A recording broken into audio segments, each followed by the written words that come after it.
როდესაც ქალბატონი სალომე ზურაბიშვილის არჩევნები იყო 2018 წელს, იქ მცხეთაში შეკრება ჰქონდა და ქალბატონი სალომე როდესაც გაიგო რომ მე და ჩვენ ვიყავით ახალგორლები, ესეთი რაღაც თქვა, რომ აი ახალგორზეო მე ვესწრებოდი ერთ შეხვედრასო.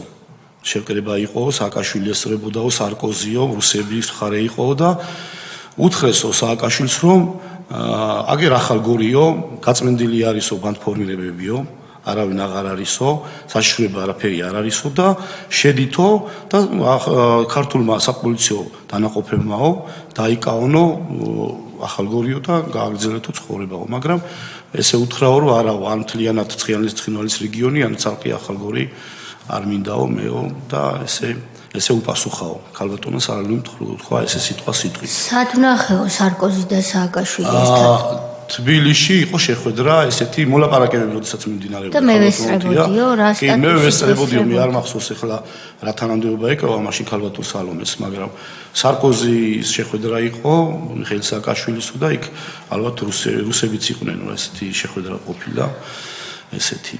და თვითონ თქვა ეს სიტყვები მახსოვს ძალიან კარგად.